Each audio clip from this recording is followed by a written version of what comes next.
औज़ुबिल्लाहिमिनश्शैतानिर्रजीम बिस्मिल्लाहिर्रहमानिर्रहीम।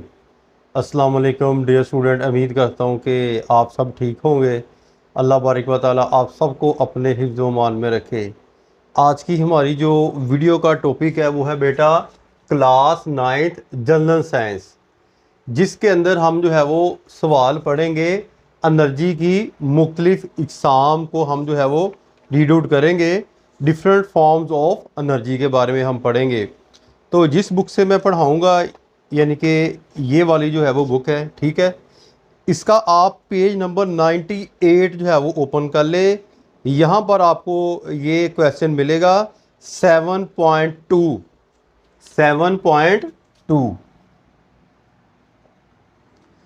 सबसे पहले हम पढ़ते हैं काइनेटिक एनर्जी क्या चीज़ होती है। काइनेटिक एनर्जी, जब कोई जिस्म हरकत कर रहा हो तो इसमें एनर्जी मौजूद होती है। फॉर एग्ज़ाम्पल मैं एक जो है वो टायर को ले लेता हूँ इस तरह, जिसके साथ जो है वो अक्सर आपने देखा होगा कि बच्चे विलेज के अंदर इसके साथ खेलते हैं, इसको यानी हाथ लगा के जो है वो खेलते हैं। वो ये कह रहा है जब कोई जिस्म हरकत कर रहा हो तो इसमें एनर्जी मौजूद होती है, क्योंकि इस पर फोर्स लग रही होती है। क्योंकि इस पर फोर्स लग रही होती है और वो फासला भी तय करता है, यानी वो जिस्म वर्क करने की सलाहियत रखता है। अब इधर एक बच्चा है, ठीक है बेटा। ये बच्चा जो है अपने हाथ से एक जो है वो टायर को फोर्स लगाता है और वो फोर्स लगने से हरकत करता है, यानी कि यहाँ से पॉइंट ए से जो है वो पॉइंट बी की जानब जो है वो आ जाता है। तो फिर क्या होता है, फोर्स लगने से वो एक फासला तय करता है, यानी कि वो जिस्म हरकत करना शुरू कर देता है। किसी जिस्म में हरकत की वजह से मौजूद एनर्जी काइनेटिक एनर्जी कहलाती है। अब ये जिस्म है, ठीक है, इसने फोर्स जो है वो टायर के ऊपर लगाई, तो ये कौन सी एनर्जी यूज हुई है, एक काइनेटिक एनर्जी जो है वो इस्तेमाल हुई है। ठीक है बेटा, पेज नंबर 99 पर आ जाए। जब क्रिकेट बॉल को बल्ले से हिट लगाई जाती है तो बॉल तेजी से हरकत करती है। आप देखें कि ये एक जो है वो बॉल है, गेंद है, ये तो एक बेजान चीज है, इसके अंदर जो है वो हरकत कैसे पैदा हो गई। बात सोचने वाली है ना कि गेंद तो जो है एक बेजान चीज़ है, इसमें हरकत जो है वो कैसे पैदा हो गई और वो तेज़ी से हरकत कैसे करना शुरू हो गया। हम कहते हैं कि हरकत करती हुई बॉल में काइनेटिक एनर्जी मौजूद होती है, लेकिन हम देखते हैं कि कुछ फासला तय करने के बाद बॉल रुक जाती है। कुछ फासला तय करने के बाद जो है वो ये बॉल रुक जाती है। ये ग्राउंड है, ठीक है। इस ग्राउंड के ऊपर जो है वो एक बॉल जो है वो हरकत कर रही है। यहां से वो जो है पॉइंट ए से शुरू होती है और यहां जाकर जो है वो रुक जाती है। वो क्यों रुकती है, देखिए ना, एक तो बॉल हरकत कर रहा है, वो क्यों रुकेगा, क्यों रुकेगा। दरअसल ग्राउंड पर हरकत करती हुई बॉल की मुखालफत सिमत में एक फोर्स अमल करती है जो ग्राउंड की फ्रिक्शन होती है बेटा, ये वाली, यानी कि जो है वो रगड़ की कुव्वत, फ्रिक्शन। जब बॉल जो है उसके ऊपर जो है वो फोर्स लगेगी, वो फोर्स जो है वो फ्रिक्शन के मुखालफ यानी कि काम करेगी यहाँ पर। तो आहिस्ता आहिस्ता जो है वो एक पॉइंट ये आ जाएगा कि वो जो बॉल है वो रुक जाएगा। इसी तरह अगर ये इसी बॉल को हम ज़मीन से उठाकर जो है वो अगर एक जो है वो बल्ले के साथ ज़रब लगाएं तो एक बंदे की जो एनर्जी जो है वो बैट के अंदर चले जाती है और बैट के साथ जो है वो बॉल के अंदर जो है वो शिफ्ट हो जाती है, और जो शिफ्ट होती है बॉल के अंदर वो होती है बेटा काइनेटिक एनर्जी। अगर आप देखें कि फ्रिक्शन ना हो, ज़मीन के ऊपर जो है वो फ्रिक्शन ना हो, तो फिर जो है हम ऐसा करते हैं कि फैसलाबाद से लाहौर की तरफ एक जो है वो सड़क बनाते हैं जो शीशे की हो। हम उसके ऊपर जो है वो एक गाड़ी को थोड़ा सा धक्का लगाते हैं, वो लाहौर पहुंच जाएगी और हम वहाँ रुक लेंगी। हम उस गाड़ी को जो है यहाँ से धक्का लगाएंगे फैसलाबाद से और लाहौर में जाकर जो है वो उसको उतार देंगे, ऐसा नहीं है। ठीक है ना। हर चीज़ के अंदर जो है वो रगड़ की, फ्रिक्शन की कुव्वत मौजूद होती है।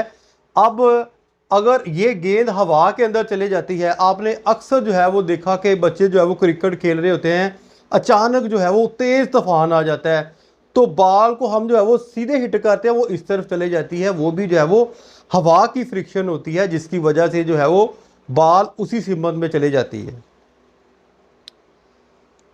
फ्रिक्शन की फोर्स बॉल के रुकने का सबब है।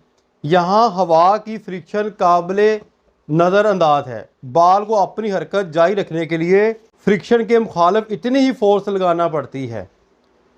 इस तरह बॉल फ्रिक्शन के खिलाफ वर्क करती है, जो कि इसकी फोर्स और तय करदा फासले के हासिल ज़रब के बराबर है। बॉल की तमाम काइनेटिक एनर्जी वर्क करने में खर्च हो जाती है और बॉल रुक जाती है। इससे साबित हुआ कि किसी जिस्म काइनेटिक एनर्जी की बदौलत वर्क करने की सलाहियत रखता है। ठीक है, अब हम चलते हैं नीचे। पोटेंशियल एनर्जी क्या चीज़ है बेटा, इसके बारे में देखते हैं। एक पत्थर ज़मीन पर पड़ा हो तो इसमें काम करने की सलाहियत सिफर होती है। एक पत्थर है जो ज़मीन पर पड़ा हुआ है, पर जो है वो एक यहाँ पर एक पत्थर पड़ा हुआ है, ज़मीन पर पड़ा हुआ है, इसमें काम करने की सलाहियत सिफर है, यानी कि वो काम नहीं करेगा। एक पत्थर कैसे काम कर सकता है? अगर इसे उठाकर कुछ बुलंदी पर ले जाना हो तो इस पर ग्रेविटेशनल फोर्स के बराबर फोर्स लगाना पड़ेगी। अब जो है वो ग्रेविटेशनल फोर्स क्या होती है? ग्रेविटेशनल फोर्स होती है बेटा ज़मीन की फोर्स। क्या होती है? ज़मीन की फोर्स। उसके बराबर फोर्स लगाना पड़ती है जब हमने पत्थर के ऊपर जो है वो काम करना है। दूसरे लफ्ज़ों में इस पर वर्क करना पड़ेगा। ये वर्क बुलंदी पर पत्थर में एनर्जी की शक्ल में स्टोर हो जाएगा। अब यहाँ पर जो है इस पत्थर को उठाकर पॉइंट ए से मैं ऊपर ले जाता हूँ। यहाँ पर इस पत्थर को उठाकर जो है वो पॉइंट ए से मैं पॉइंट बी की जानब ले जाता हूँ। अब यहाँ से जो है वो ऊपर जो है वो पत्थर यहाँ चला जाता है, इसको बोलते हैं वर्क। और यहाँ से जो है वो ऊपर जाने के लिए कौन सी एनर्जी जो है वो इस्तेमाल हुई? वो बेटा है पोटेंशियल एनर्जी। और इसमें वर्क करने की सलाहियत पैदा हो जाएगी। अब अगर पत्थर को आज़ाद छोड़ दिया जाए तो ये खुद ब खुद वर्क करके नीचे ज़मीन पर आ गिरेगा। बुलंदी पर पत्थर में मौजूद एनर्जी पोटेंशियल एनर्जी होती है। अब देखो बेटा, अब यहाँ से जो है वो ऊपर लेकर गए, एनर्जी तो स्टोर होगी ना। एक बंदा है, खुद ब खुद तो वो कोई चीज़ नीचे से जो ऊपर ही ना जाती, बेजान चीज़। अब अगर ऊपर चले गई है तो इसके अंदर जो है वो एनर्जी क्या हो जाएगी? स्टोर हो जाएगी। इस पत्थर के अंदर एनर्जी स्टोर हो जाएगी। और जिस तरह हम इस पत्थर को दूसरी मंजिल से जो है वो नीचे फेंकेंगे तो वो उसी जो है वो रफ्तार के साथ जो है वो ज़मीन पर गिरेगा। बात साबित हुआ किसी जिस्म में पोजीशन की वजह से मौजूद एनर्जी पोटेंशियल एनर्जी कहलाती है। इलास्टिक पोटेंशियल एनर्जी आपने कभी देखा होगा, बच्चे मोहल्ले के अंदर, गली के अंदर जो है एक स्प्रिंग होता है, इस तरह एक गन होती है। ठीक है, यानी कि जो है वो इस तरह एक गन होती है, उसके अंदर एक बॉल लगा होता है। वो स्प्रिंग को जो है वो खींचते हैं, यहाँ से पकड़कर जो है वो ऐसे जो है वो उसकी हुक को पकड़कर पीछे खींचते हैं। और जब स्प्रिंग जो है वो खींचने से पीछे चला जाता है तो उसके अंदर एक एनर्जी जो है वो स्टोर हो जाती है। उस एनर्जी को बोलते हैं इलास्टिक पोटेंशियल एनर्जी। इसकी हम एक आम सी और वाज़ेह सी जो है वो एग्जांपल ले लेते हैं, जिसको जो है वो आप गलेल कहते हैं। रबड़ का टुकड़ा या गलेल की रबड़ को खींचना जाए तो इसके अंदर जो है वो इलास्टिक पोटेंशियल जो है वो एनर्जी स्टोर हो जाती है। किसी स्प्रिंग को दबा दिया जाए तो इसमें इलास्टिक पोटेंशियल एनर्जी स्टोर हो जाती है। अगर इसे आज़ाद छोड़ दिया जाए तो ये खुद ब खुद खुलता है और वर्क करने की सलाहियत रखता है। किसी जिस्म में दबाने, खींचने, मरोड़ने से जो एनर्जी स्टोर होती है इसे इलास्टिक पोटेंशियल एनर्जी कहते हैं। केमिकल एनर्जी, केमिकल एनर्जी, ठीक है। केमिकल एनर्जी सेल या बैटरी में केमिकल एनर्जी तब्दील होकर एक जो सेल जो हम क्लॉक के अंदर इस्तेमाल करते हैं, एक बैटरी के अंदर जो है वो केमिकल एनर्जी होती है, वो तब्दील होकर हमें इलेक्ट्रिकल एनर्जी मुहैया करती है। इलेक्ट्रिकल एनर्जी से क्या करते हैं हम, आपने अक्सर देखा होगा कि अगर बल्ब को जलाना हो, पंखे को चलाना हो, इस तरह और बहुत सी चीज़ों को जो है वो घर में चलाना हो, तो हम कौन सी एनर्जी इस्तेमाल करते हैं। गाड़ियों में पेट्रोल वगैरह को जलाकर एनर्जी हासिल की जाती है, और जो एनर्जी गाड़ियों को चलाने के लिए इस्तेमाल होती है वो भी बेटा है केमिकल एनर्जी। खुराक से हमारा जिस्म जो एनर्जी हासिल करता है वो भी केमिकल एनर्जी होती है। देखिए बेटा, अब हम रोज़ जो है वो क्या खाते हैं, अंडे खाते हैं, दूध पीते हैं, गोश्त खाते हैं, रोटी खाते हैं, इतनी चीज़ें हम खाते हैं। हम किस मकसद के लिए खाते हैं? हम अपनी बॉडी के अंदर जो है वो एनर्जी पैदा करने के लिए हम जो है वो इन जो है वो चीज़ों को खाते हैं, ताकि हम अपने रोज़मर्रा के मामूलात को बखूबी जो है वो अदा कर सके। इन तमाम चीज़ों को खाकर जो एनर्जी हमारे अंदर पैदा होती है वो होती है बेटा केमिकल एनर्जी। अब इसके बाद चलते हैं ये हरारती एनर्जी। हरारती एनर्जी क्या होती है? हरारत भी एनर्जी की एक किस्म है। हरारती एनर्जी जिस्म के मालिक्यूल्स की हरकत की वजह से होती है। ये हरकत जितनी शदीद होगी, हरारती एनर्जी भी इतनी ही ज़्यादा होगी। अब एक बंदा जो है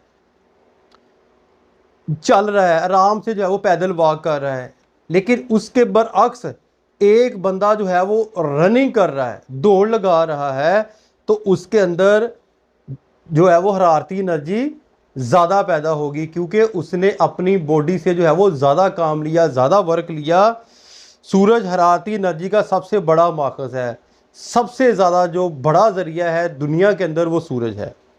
ईंधन के जलने से हरारती एनर्जी खारिज होती है। आप अपने घर के अंदर लकड़ियाँ जो है वो जलाते हैं, किस मकसद के लिए जलाते हैं?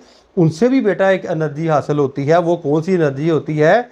वो हरारती एनर्जी होती है। इलेक्ट्रिकल हीटर या इस्त्री के एलिमेंट से जब करंट गुजरता है तो हरारत हासिल होती है। अब आपने अक्सर जो है वो घरों के अंदर देखा होगा कि इलेक्ट्रिकल फ़ैन है जो गर्म हवा देते हैं सर्दियों में, हम उसकी जो है वो हवा को जो है वो अपने आराम के लिए इस्तेमाल करते हैं। इस तरह इलेक्ट्रिकल हीटर होते हैं, ठीक है, किसके लिए जो है वो हरारत के लिए हम इस्तेमाल करते हैं। अगर यही बिजली जो है वो से इस्त्री चलाई जाए तो हमें फिर भी जो है वो हरारत हासिल होती है। इसको बोलते हैं हरारती एनर्जी। रोशनी की एनर्जी, रोशनी भी एनर्जी की एक किस्म है। रोशनी की मदद से हम चीज़ों को देखते हैं। हरारत की तरह रोशनी का सबसे बड़ा मंबा भी रोशनी है।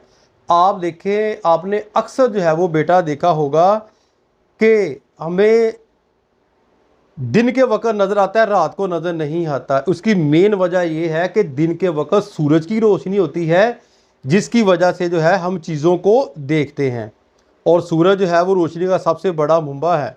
पौधों के पत्ते फोटोसिंथेसिस के अमल से खुराक तैयार करते हैं। आप एक पौधा लें, एक पौधे को जो है वो अपने कमरे के अंदर रख दें, और वही उसी किस्म का पौधा जो है वो एक धूप के अंदर रख दें। जो कमरे के अंदर पौधा होगा वो मुरझा जाएगा, क्योंकि उसको रोशनी जो है वो मैसर नहीं होगी। लेकिन एक जो है वो पौधा छोटा जो है जो आप बाहर रखेंगे, जिसके ऊपर जो है वो सूरज की रोशनी पड़ेगी, तो वो सब्ज रहेगा, शादाब रहेगा। क्यों रहेगा? कि उसके अंदर जो है वो सूरज की रोशनी में जो है वो फोटोसिंथेसिस होगी, जिससे पौधे अपनी जो है वो खुराक तैयार करते हैं। जब पौधे अपनी खुराक तैयार करेंगे, जब पौधे होंगे, तो ज़मीन के अंदर जितने भी जानदार हैं उनको खुराक मिलेगी। तमाम ज़मीनी मखलूक़ात की ग़िज़ाई ज़रूरियात का इन्हिसार बिला वास्ता या बिल वास्ता पौधों की तैयार करदा खुराक पर है। अब हम चलते हैं next, electrical energy. Electrical energy मुतहरक चार्जेस की एनर्जी है। इलेक्ट्रिकल एनर्जी बहुत वसीह पैमाने पर इस्तेमाल होती है।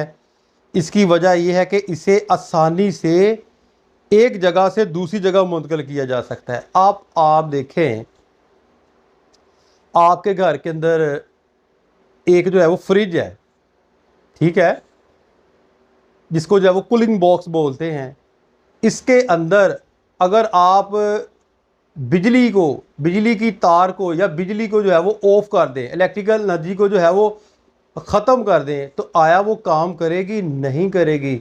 हम इलेक्ट्रिकल एनर्जी को मुख्तलिफ फॉर्म्स के अंदर इस्तेमाल कर सकते हैं। सर्दियों में हीटर जलाने के लिए, गर्मियों में पंखा जो है चलाने के लिए, गर्मियों में एसी को चलाने के लिए, गर्मियों में फ्रिज में जो है वो बर्फ़ को जो है वो जमाने के लिए हम जो है वो इलेक्ट्रिकल एनर्जी को जो है वो इस्तेमाल करते हैं। इस मकसद के लिए बड़े बड़े पावर स्टेशन बनाए जाते हैं जो दूर दूर तक इलेक्ट्रिसिटी सप्लाई करते हैं। लास्ट अब हम देखते हैं न्यूक्लियर एनर्जी क्या चीज़ होती है। बेटा ये बहुत ज़्यादा इंपॉर्टेंट सवाल है। अक्सर जो है वो ये 2 नंबर या शॉर्ट क्वेश्चन में आ जाता है या लॉन्ग में आ जाता है। ये काफ़ी इंपॉर्टेंट है, इसको आपने अच्छे तरीके से याद करना है भी जो है वो इतना मुश्किल नहीं है। ये पेज नंबर 101 पर चले जाएं। भारी एटम के न्यूक्लियस को तोड़कर जो एनर्जी हासिल होती है उसको हम क्या कहते हैं? न्यूक्लियर फिशन कहते हैं। ये अमल न्यूक्लियर रिएक्टर में होता है जहां हरारत की शक्ल में एनर्जी खारिज होती है। इस हरारत को इलेक्ट्रिसिटी बनाने के लिए इस्तेमाल किया जाता है। सूरज से आने वाली रोशनी और हरारती एनर्जी इसी अमल के ज़रिए जो है वो खारिज होती है। इसको कहते हैं न्यूक्लियर एनर्जी। तो बेटा आज के लिए जो है वो मैंने एक क्वेश्चन आपको कंप्लीट करवा दिया है।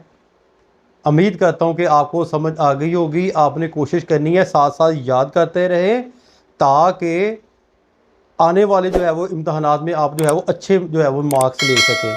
अपनी दुआ में इजाज़त रखिएगा। फ़ी अमानिल्लाह। अस्सलाम वालेकुम।